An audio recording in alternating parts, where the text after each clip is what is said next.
وَإِذَا قِيلَ لَهُمْ تَعَالَوْا إِلَى مَا أَنزَلَ اللَّهُ وَإِلَى الرَّسُولِ رَأَيْتَ الْمُنَافِقِينَ يَصُدُّونَ عَنكَ صُدُودًا فَكَيْفَ إِذَا أَصَابَتْهُم مُّصِيبَةٌ بِمَا قَدَّمَتْ أَيْدِيهِمْ ثُمَّ جَاءُوكَ يحلفون بالله إن أردنا إلا إحسانا وتوفيقا أولئك الذين يعلم الله ما في قلوبهم فأعرض عنهم وعظهم وقل لهم في أنفسهم قولا بليغا۔ ترجمہ: اور جب ان سے کہا جائے کہ اللہ کی اتاری ہوئی کتاب اور رسول کی طرف آؤ تو تم دیکھو گے کہ منافق تم سے منہ موڑ کر پھر جاتے ہیں، تو کیسی حالت ہوگی جب ان پر ان کے اپنے اعمال کی وجہ سے کوئی مصیبت آ پڑے، پھر اے حبیب قسمیں کھاتے ہوئے تمہارے حضور حاضر ہوتے ہیں کہ ہمارا مقصد تو صرف بھلائی اور اتفاق کرانا تھا، ان کے دلوں کی بات تو اللہ جانتا ہے، بس تم ان سے چشم پوشی کرتے رہو اور انہیں سمجھاتے رہو اور ان کے بارے میں ان سے پر اثر کلام کرتے رہو۔ فَكَيْفَ إِذَا أَصَابَتْهُم مُّصِيبَةٌ بِمَا قَدَّمَتْ أَيْدِيهِمْ، تو کیسی ہوگی جب ان پر ان کے اپنے اعمال کی وجہ سے کوئی مصیبت آ پڑے۔ یہاں منافقوں کے بارے میں فرمایا کہ ویسے تو اے حبیب صلی اللہ تعالی علیہ وسلم آپ سے منہ پھیرتے ہیں، لیکن جب ان پر ان کے اپنے اعمال کی وجہ سے کوئی مصیبت آ پڑے، جیسے بشر منافق پر آ پڑی، تو کیا پھر بھی آپ سے اعراض کریں گے؟ ہرگز نہیں، بلکہ اس وقت اپنی کرتوتوں کی تعویلیں کرنے کے لیے قسمیں کھاتے ہوئے آپ کی خدمت میں حاضر ہوتے ہیں کہ ہمارا مقصد تو صرف بھلائی اور دو فریقوں میں اتفاق کرانا تھا، اس لیے ہمارا آدمی یہودیوں کے پاس فیصلے کے لیے جانے لگا تھا۔ وَمَا أَرْسَلْنَا مِن رَّسُولٍ إِلَّا لِيُطَاعَ بِإِذْنِ اللَّهِ وَلَوْ أَنَّهُمْ إِذ ظَّلَمُوا أَنفُسَهُمْ جَاءُوكَ فَاسْتَغْفَرُوا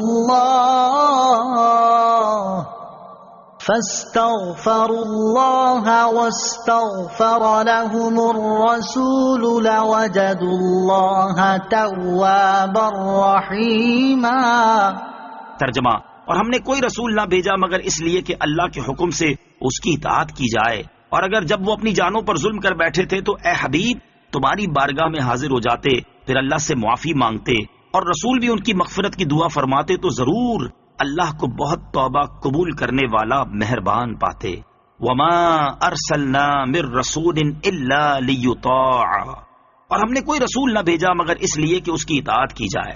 یہاں رسولوں کی تشریف آوری کا مقصد بیان کیا گیا ہے کہ اللہ تعالیٰ رسولوں کو بھیجتا ہی اس لیے ہے کہ اللہ عز و جل کے حکم سے ان کی اطاعت کی جائے، اسی لیے اللہ تعالیٰ انبیاء اور رسل علیہم الصلاۃ والسلام کو معصوم بناتا ہے، کیونکہ اگر انبیاء علیہ الصلوۃ والسلام خود گناہوں کے مرتکب ہوں گے تو دوسرے ان کی اطاعت و اتباع کیا کریں گے؟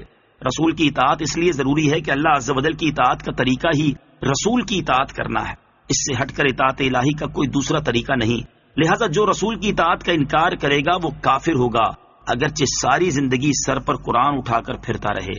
وَلَوْ أَنَّهُمْ إِذ ظَّلَمُوا أَنفُسَهُمْ، اور اگر جب وہ اپنی جانوں پر ظلم کر بیٹھے تھے۔ آیت کے حصے میں اگرچہ ایک خاص واقعے کے اعتبار سے کلام فرمایا گیا، البتہ اس میں موجود حکم عام ہے اور قیامت تک آنے والے مسلمانوں کو سرور دو جہاں صلی اللہ تعالی علیہ وآلہ وسلم کی بارگاہ میں حاضر ہو کر شفاعت طلب کرنے کا طریقہ بتایا گیا ہے۔ چنانچہ ارشاد فرمایا گیا کہ اگر یہ لوگ اپنی جانوں پر ظلم کر بیٹھے تو اے حبیب صلی اللہ تعالی علیہ وآلہ وسلم آپ کی بارگاہ میں آ جائیں کہ یہ بارگاہ رب کریم کی بارگاہ ہے، یہاں کی رضا رب عز و جل کی رضا ہے اور یہاں کی حاضری رب کریم عز و جل کی بارگاہ کی حاضری ہے۔ یہاں آئیں اور اپنے گناہوں کی معافی طلب کرنے کے لیے ساتھ حبیب رب العالمین صلی اللہ تعالی علیہ وسلم کی بارگاہ میں بھی شفاعت کے لیے عرض کریں اور نبی مکرم صلی اللہ تعالی علیہ وسلم ان کے لیے سفارش فرما دیں تو ان لوگوں پر اللہ عز و جل کی رحمت و مغفرت کی بارشیں برسنا شروع ہو جائیں گی۔ اور اس پاک بارگاہ میں آ کر یہ خود بھی گناہوں سے پاک ہو جائیں گے۔ اعلیٰ حضرت امام احمد رضا خان رحمۃ اللہ تعالی فرماتے ہیں، بندوں کو حکم ہے کہ ان یعنی نبی کریم علیہ الصلوۃ والسلام کی بارگاہ میں حاضر ہو کر توبہ و استغفار کریں۔ اللہ تو ہر جگہ سنتا ہے، اس کا علم، اس کا سمع یعنی سننا، اس کا شہود یعنی دیکھنا، سب جگہ ایک سا ہے، مگر حکم یہی فرمایا کہ میری طرف توبہ چاہو تو میرے محبوب کے حضور حاضر ہو۔ قال تعالی وَلَوْ أَنَّهُمْ إِذ ظَّلَمُوا أَنفُسَهُمْ جَاءُوكَ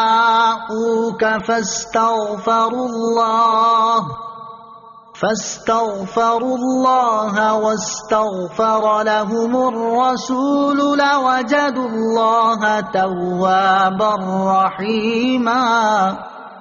اگر وہ جو اپنی جانوں پر ظلم کریں تیرے پاس حاضر ہو کر خدا سے بخشش چاہیں اور رسول ان کی مغفرت مانگے تو ضرور خدا کو توبہ قبول کرنے والا مہربان پائیں۔ حضور کے عالم حیات ظاہری میں حضور علیہ الصلوۃ والسلام یعنی آپ علیہ الصلوۃ والسلام کی بارگاہ میں حاضر ہونا ظاہر تھا۔ اب حضور مزار پر انوار ہے، اور جہاں یہ بھی میسر نہ ہو تو دل سے حضور پر نور صلی اللہ تعالی علیہ وسلم کی طرف توجہ، حضور سے توسل، فریاد، استغاثہ، طلب شفاعت کی جائے کہ حضور علیہ الصلوۃ والسلام اب بھی ہر مسلمان کے گھر میں جلوہ فرما ہے۔ ملا علی قاری علیہ رحمۃ اللہ الباری شرح شفا شریف میں فرماتے ہیں، روح النبی صلی اللہ تعالی علیہ وآلہ وسلم حاضرۃ فی بیوت اہل الاسلام۔ نبی کریم علیہ الصلوۃ والسلام ہر مسلمان کے گھر میں جلوہ فرما ہیں۔ یاد رہے کہ تاجدار رسالت صلی اللہ تعالی علیہ وسلم کی ظاہری حیات مبارکہ میں آپ کی بارگاہ میں حاضر ہو کر اور وصال ظاہری کے بعد آپ علیہ الصلوۃ والسلام کے مزار پر انوار پر حاضری دے کر اپنے گناہوں کی معافی چاہنے، اپنی مغفرت و نجات کی التجا کرنے اور اپنی مشکلات کی دوری چاہنے کا سلسلہ صحابہ کرام رضی اللہ تعالی عنہم سے چلتا آ رہا ہے۔ چنانچہ اب اس سے متعلق چند واقعات سماعت کیجیے۔ بارگاہ رسالت صلی اللہ تعالی علیہ وسلم میں حاضر ہو کر گناہوں کی معافی چاہنے کے 3 واقعات۔ نمبر 1، حضرت ابو لبابہ بن عبد المنذر رضی اللہ تعالی عنہ سے غزوہ بنو قریظہ کے موقع پر ایک خطا سرزد ہو گئی۔ آپ رضی اللہ تعالیٰ عنہ اس قدر نادم ہوئے کہ خود کو ایک ستون کے ساتھ باندھ دیا اور کہا، جب تک اللہ تعالیٰ میری توبہ قبول نہیں فرمائے گا تب تک نہ میں کچھ کھاؤں گا، نہ پیوں گا، نہ کوئی چیز چکھوں گا، یہاں تک کہ مجھے موت آ جائے یا اللہ تعالیٰ میری توبہ قبول فرما لے۔ حضور پرنور علیہ الصلوۃ والسلام کو جب ان کے بارے میں پتا چلا تو ارشاد فرمایا، اگر یہ میرے پاس آ جاتا تو میں اس کے لیے مغفرت طلب کرتا، لیکن اب اس نے خود کو باندھ لیا ہے تو جب تک اللہ تعالیٰ ان کی توبہ قبول نہ فرمائے گا میں نہیں کھولوں گا۔ 7 دن تک حضرت ابو لبابہ رضی اللہ تعالیٰ عنہ نے نہ کوئی چیز کھائی، نہ پی، نہ چکھی، حتیٰ کہ ان پر غشی طاری ہو گئی۔ پھر اللہ تعالیٰ نے ان کی توبہ قبول فرمائی۔ جب انہیں توبہ کی قبولیت کے بارے میں بتایا گیا تو فرمایا، خدا کی قسم میں اس وقت تک خود کو نہیں کھولوں گا جب تک نبی کریم علیہ الصلوۃ والسلام تشریف لا کر اپنے دست اقدس سے مجھے نہیں کھولتے۔ چنانچہ تاجدار رسالت صلی اللہ تعالی علیہ وسلم تشریف لائے اور اپنے پیارے صحابی رضی اللہ تعالی عنہ کو بندشوں سے آزاد فرمایا۔ نمبر 2، بارگاہ رسالت صلی اللہ تعالی علیہ وسلم میں توبہ اور رجوع کی ایک دوسری روایت سماعت کیجیے۔ بخاری شریف کی حدیث ہے، حضرت عائشہ صدیقہ رضی اللہ تعالی عنہا فرماتی ہیں، میں نے ایک ایسا بستر خریدا جس پر تصویریں بنی ہوئی تھی۔ جب رسول اکرم علیہ الصلوۃ والسلام نے اسے دیکھا تو دروازے پر کھڑے ہو گئے اور گھر میں داخل نہ ہوئے۔ میں نے آپ کے روئے انور پر ناپسندیدگی کے آثار دیکھے تو عرض گزار ہوئی، یا رسول اللہ صلی اللہ تعالی علیہ وسلم، مجھ سے جو نافرمانی ہوئی میں اس سے اللہ اور اس کے رسول کی بارگاہ میں توبہ کرتی ہوں۔ ارشاد فرمایا، یہ گدا یہاں کیوں ہے؟ عرض کی، میں نے آپ کے لیے خریدا تھا تاکہ آپ علیہ الصلوۃ والسلام اس پر تشریف فرما ہوں اور اس سے ٹیک لگائیں۔ سرور کائنات علیہ الصلوۃ والسلام نے ارشاد فرمایا، ان تصویروں کو بنانے والے قیامت کے دن عذاب دیے جائیں گے تو ان سے کہا جائے گا جو تم نے بنایا انہیں زندہ کرو، اور ارشاد فرمایا، جس گھر میں تصویریں ہوں اس میں فرشتے داخل نہیں ہوتے۔ نمبر 3، حضرت صوبان رضی اللہ تعالیٰ عنہ فرماتے ہیں کہ 40 صحابہ کرام رضی اللہ تعالیٰ عنہم، جن میں حضرت ابو بکر اور حضرت عمر رضی اللہ تعالیٰ عنہما بھی تھے، جمع ہو کر جبر و قدر میں بحث کرنے لگے تو روح الامین حضرت جبرائیل علیہ الصلوۃ والسلام حضور اقدس صلی اللہ تعالیٰ علیہ وسلم کے دربار میں حاضر ہوئے اور عرض کی، یا رسول اللہ صلی اللہ تعالیٰ علیہ وسلم، آپ باہر اپنی امت کے پاس تشریف لے جائیں، انہوں نے ایک نیا کام شروع کر دیا ہے۔ چنانچہ حضور پر نور علیہ الصلوۃ والسلام اس حال میں باہر تشریف لائے کہ غصے سے آپ علیہ الصلوۃ والسلام کا چہرہ مبارک سرخی میں اس طرح نمایاں تھا جیسے سرخ انار کا دانہ آپ علیہ الصلوۃ والسلام کے رخسار مبارک پر نچوڑا گیا ہو۔ صحابہ کرام حضور علیہ الصلوۃ والسلام کی اس کیفیت کو دیکھ کر کھلے بازو آپ کے استقبال کے لیے آگے بڑھے، اور ان کا حال یہ تھا کہ ان کے ہاتھ اور بازو کانپ رہے تھے، اور عرض کی، تبنا الی اللہ و رسولہ، ہم نے اللہ تعالیٰ اور رسول اللہ صلی اللہ تعالی علیہ وسلم کے دربار میں توبہ پیش کی آپ نے ارشاد فرمایا قریب تھا کہ تم اپنے اوپر جہنم کو واجب کر لیتے. میرے پاس جبرائیل علیہ الصلوۃ والسلام تشریف لائے اور عرض کی کہ آپ باہر امت کے پاس تشریف لے جائیں. انہوں نے نیا کام شروع کر دیا ہے. مزار پر انوار پر حاضر ہو کر حاجتیں اور مغفرت طلب کرنے کے 5 واقعات. حضور انور علیہ الصلوۃ والسلام کی بارگاہ میں حاضری کا یہ طریقہ صرف آپ علیہ الصلوۃ والسلام کی ظاہری حیات مبارکہ میں نہ تھا، بلکہ آپ علیہ الصلوۃ والسلام کے وصال مبارک کے بعد بھی عرض و معروض باقی رہی اور آج تک ساری امت میں چلتی آ رہی ہے. نمبر 1، امیر المومنین حضرت عمر فاروق رضی اللہ تعالیٰ عنہ کے دور خلافت میں قحط پڑ گیا تو صحابی رسول حضرت بلال بن حارث المزنی رضی اللہ تعالیٰ عنہ نے سلطان دو جہاں صلی اللہ تعالیٰ علیہ وسلم کی قبر انور پر حاضر ہو کر عرض کی، یا رسول اللہ صلی اللہ تعالیٰ علیہ وسلم، اپنی امت کے لیے بارش کی دعا فرما دیجئے، وہ ہلاک ہو رہی ہے. سرور کائنات علیہ الصلوۃ والسلام نے خواب میں ان سے ارشاد فرمایا، تم حضرت عمر کے پاس جا کر میرا سلام کہو اور بشارت دے دو کہ بارش ہوگی، اور یہ بھی کہہ دو کہ وہ نرمی اختیار کریں. حضرت بلال بن حارث رضی اللہ تعالیٰ عنہ بارگاہ خلافت میں حاضر ہوئے اور خبر دے دی. حضرت عمر فاروق رضی اللہ تعالیٰ عنہ یہ سن کر رونے لگے. پھر فرمایا، یا رب عز و جل، میں کوتاہی نہیں کرتا مگر اسی چیز میں کہ جس سے میں عاجز ہوں. نمبر 2، ایک مرتبہ مدینہ منورہ میں شدید قحط پڑا. اہل مدینہ نے حضرت عائشہ صدیقہ رضی اللہ تعالی عنہا کی بارگاہ میں اس کی شکایت کی تو انہوں نے فرمایا، سرکار مدینہ صلی اللہ تعالی علیہ وسلم کی قبر انور دیکھو اور چھت میں ایک روشن دان بناؤ، حتیٰ کہ روضہ منور اور آسمان کے درمیان کوئی چیز حائل نہ رہے. اہل مدینہ نے جیسے ہی روشن دان بنایا تو اتنی کثیر بارش ہوئی کہ سبز گھاس اگائی اور اونٹ موٹے ہو گئے، یہاں تک کہ گوشت سے بھر گئے. نمبر 3، بادشاہ ابو جعفر منصور نے حضرت امام مالک رحمۃ اللہ تعالی علیہ سے مسجد نبوی شریف میں مناظرہ کیا. دوران مناظرہ ابو جعفر کی آواز کچھ بلند ہوئی تو امام مالک نے اسے ڈانٹتے ہوئے کہا، اے امیر المومنین، اس مسجد میں اپنی آواز اونچی نہ کرو، کیونکہ اللہ تعالیٰ نے ایک جماعت کو ادب سکھایا کہ تم اپنی آوازوں کو نبی کریم علیہ الصلوۃ والسلام کی آواز سے بلند مت کرو، اور دوسری جماعت کی تعریف فرمائی کہ بے شک جو لوگ اپنی آوازوں کو رسول اللہ صلی اللہ تعالی علیہ وسلم کی بارگاہ میں پست کرتے ہیں، اور ایک قوم کی مذمت بیان کی کہ بے شک وہ جو تمہیں حجروں کے باہر سے پکارتے ہیں، بے شک آپ علیہ الصلوۃ والسلام کی عزت و حرمت اب بھی اسی طرح ہے جس طرح آپ کی ظاہری حیات میں تھی. یہ سن کر ابو جعفر خاموش ہو گیا. پھر دریافت کیا، اے ابو عبداللہ، میں قبلے کی طرف منہ کر کے دعا مانگوں یا رسول اللہ صلی اللہ تعالی علیہ وسلم کی طرف متوجہ ہو کر؟ فرمایا، تم کیوں حضور سے منہ پھیرتے ہو، حالانکہ حضور علیہ الصلوۃ والسلام تمہارے اور تمہارے والد حضرت آدم علیہ الصلوۃ والسلام کے بروز قیامت اللہ عز و جل کی بارگاہ میں وسیلہ ہیں، بلکہ تم حضور علیہ الصلوۃ والسلام ہی کی طرف متوجہ ہو کر آپ صلی اللہ تعالی علیہ وسلم سے شفاعت مانگو، پھر اللہ تعالیٰ آپ کی شفاعت قبول فرمائے گا. نمبر 4، مروان نے اپنے زمانہ تسلط میں ایک صاحب کو دیکھا کہ حضور سید المرسلین صلی اللہ تعالی علیہ وسلم کی قبر منور پر اپنا منہ رکھے ہوئے ہے.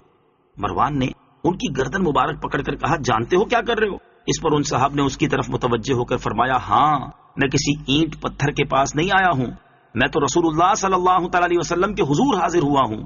میں نے رسول اللہ صلی اللہ تعالی علیہ وسلم کو ارشاد فرماتے ہوئے سنا، دین پر نہ رو جب اس کا اہل اس پر والی ہو، ہاں اس وقت دین پر رو جبکہ نا اہل والی ہو. یہ صحابی رسول حضرت ابو ایوب انصاری رضی اللہ تعالی عنہ تھے. نمبر 5، حضور سید المرسلین صلی اللہ تعالی علیہ وسلم کی وفات شریف کے بعد ایک اعرابی روضہ اقدس پر حاضر ہوا اور روضہ انور کی خاک پاک اپنے سر پر ڈالی اور عرض کرنے لگا، یا رسول اللہ صلی اللہ تعالی علیہ وسلم، جو آپ نے فرمایا ہم نے سنا، جو آپ علیہ الصلوۃ والسلام پر نازل ہوا، اس میں یہ آیت بھی ہے، وَلَوْ أَنَّهُمْ إِذْ ظَلَمُوا، میں نے بے شک اپنی جان پر ظلم کیا اور میں آپ علیہ الصلوۃ والسلام کی بارگاہ میں اللہ عز و جل سے اپنے گناہ کی بخشش چاہنے حاضر ہوا ہوں، تو میرے رب عز و جل سے میرے گناہ کی بخشش کرائیے. اس پر قبر شریف سے ندا آئی کہ تجھے بخش دیا گیا. الغرض یہ آیت مبارکہ سرور کائنات علیہ الصلوۃ والسلام کی عظیم مدح و ثنا پر مشتمل ہے. اسی کی طرف اشارہ کرتے ہوئے اعلیٰ حضرت رحمت اللہ تعالی علیہ نے بہت سے اشعار فرمائے ہیں. چنانچہ ہدایت کی بخشش میں فرماتے ہیں، مجرم بلائے آئے ہیں جاؤ کا ہے گواہ، پھر رد ہو کب یہ شان کریموں کے در کی ہے. اور فرمایا، بخدا خدا کا یہی ہے در، نہیں اور کوئی مفر مکر، جو وہاں سے ہو یہیں آ کے ہو، جو یہاں نہیں تو وہاں نہیں. اور فرمایا، وہی رب ہے جس نے تجھ کو ہمتن کرم بنایا، ہمیں بھیک مانگنے کو تیرا آستاں بتایا. آیت وَلَوْ أَنَّهُمْ إِذْ ظَلَمُوا سے معلوم ہونے والے احکام. اس آیت سے 4 باتیں معلوم ہوئی. نمبر 1، اللہ تعالیٰ کی بارگاہ میں حاجت پیش کرنے کے لیے اس کے مقبولوں کو وسیلہ بنانا کامیابی کا ذریعہ ہے۔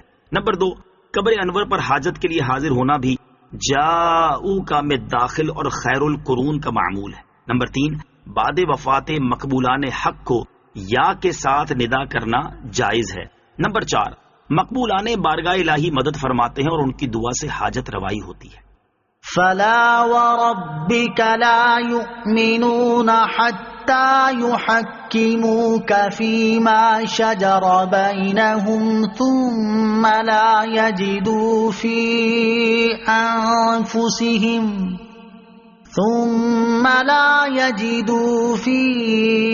أنفسهم حرجا مما قضيت ويسلموا تسليما۔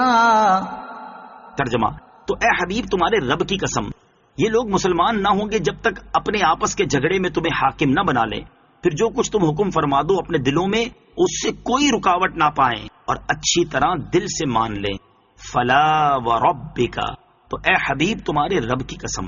اس آیت کا شان نزول یہ ہے کہ اہل مدینہ پہاڑ سے آنے والے پانی سے باغوں میں آب پاشی کرتے تھے۔ وہاں ایک انصاری کا حضرت زبیر رضی اللہ تعالیٰ عنہ سے جھگڑا ہوا کہ کون پہلے اپنے کھیت کو پانی دے گا۔ یہ معاملہ حبیب کریم علیہ الصلوۃ والسلام کے حضور پیش کیا گیا۔ سرکار مدینہ صلی اللہ تعالیٰ علیہ وسلم نے ارشاد فرمایا، اے زبیر تم اپنے باغ کو پانی دے کر اپنے پڑوسی کی طرف پانی چھوڑ دو۔ حضرت زبیر کو پہلے پانی کی اجازت اس لیے دی گئی کہ ان کا کھیت پہلے آتا تھا۔ اس کے باوجود سرکار دو عالم علیہ الصلوۃ والسلام نے انصاری کے ساتھ بھی احسان کرنے کا فرما دیا، لیکن مجموعی فیصلہ انصاری کو ناگوار گزرا اور اس کی زبان سے یہ کلمہ نکلا کہ زبیر آپ کے پھوپھی زاد بھائی ہیں۔ باوجود اس کے کہ فیصلے میں حضرت زبیر کو انصاری کے ساتھ احسان کی ہدایت فرمائی گئی تھی، لیکن انصاری نے اس کی قدر نہ کی، تو حضور علیہ الصلوۃ والسلام نے حضرت زبیر رضی اللہ تعالیٰ عنہ کو حکم دیا کہ اپنے باغ کو سیراب کر کے پانی روک لو۔ اس پر یہ آیت نازل ہوئی اور بتا دیا گیا کہ حبیب خدا محمد مصطفیٰ صلی اللہ تعالی علیہ وآلہ وسلم کے حکم کو تسلیم کرنا فرض قطعی ہے۔ جو شخص تاجدار رسالت صلی اللہ تعالی علیہ وسلم کے فیصلے کو تسلیم نہیں کرتا وہ کافر ہے۔ ایمان کا مدار ہی اللہ کے رسول صلی اللہ تعالی علیہ وسلم کے حکم کو تسلیم کرنے پر ہے۔ آیت فلا وربک لا یؤمنون سے معلوم ہونے والے مسائل۔ اس آیت مبارکہ سے 7 مسائل معلوم ہوئے۔ نمبر 1، اللہ عز و جل نے اپنے رب ہونے کی نسبت اپنے حبیب علیہ الصلوۃ والسلام کی طرف فرمائی اور فرمایا، اے حبیب تیرے رب کی قسم، یہ نبی کریم علیہ الصلوۃ والسلام کی عظیم شان ہے کہ اللہ تعالیٰ اپنی پہچان اپنے حبیب کے ذریعے سے کرواتا ہے۔ نمبر 2، حضور پر نور علیہ الصلوۃ والسلام کا حکم ماننا فرض قرار دیا اور اس بات کو اپنے رب ہونے کی قسم کے ساتھ پختہ کیا۔ نمبر 3، حضور اکرم علیہ الصلوۃ والسلام کا حکم ماننے سے انکار کرنے والے کو کافر قرار دیا۔ نمبر 4، تاجدار مدینہ صلی اللہ تعالی علیہ وسلم حاکم ہیں۔ نمبر 5، اللہ بھی حاکم ہے اور حضور بھی، البتہ دونوں میں لا متناہی فرق ہے۔ اس سے یہ بھی معلوم ہوا کہ بہت سی صفات جو اللہ تعالیٰ کے لیے استعمال ہوتی ہیں، اگر وہ حضور صلی اللہ تعالیٰ علیہ وآلہ وسلم کے لیے استعمال کی جائیں تو شرک لازم نہیں آتا جب تک کہ شرک کی حقیقت نہ پائی جائے۔ نمبر 6، رسول کریم علیہ الصلوۃ والسلام کا حکم دل و جان سے ماننا ضروری ہے اور اس کے بارے میں دل میں بھی کوئی رکاوٹ نہیں ہونی چاہیے۔ اس لیے آیت کے آخر میں فرمایا کہ پھر اپنے دلوں میں آپ علیہ الصلوۃ والسلام کے حکم کے متعلق کوئی رکاوٹ نہ پائیں اور دل و جان سے تسلیم کر لیں۔ نمبر 7، اس سے یہ بھی معلوم ہوا کہ اسلامی احکام کا ماننا فرض ہے اور ان کو نہ ماننا کفر ہے، نیز ان پر اعتراض کرنا، ان کا مذاق اڑانا کفر ہے۔ اس سے وہ لوگ عبرت حاصل کریں جو کافروں کے قوانین کو اسلامی قوانین پر فوقیت دیتے ہیں۔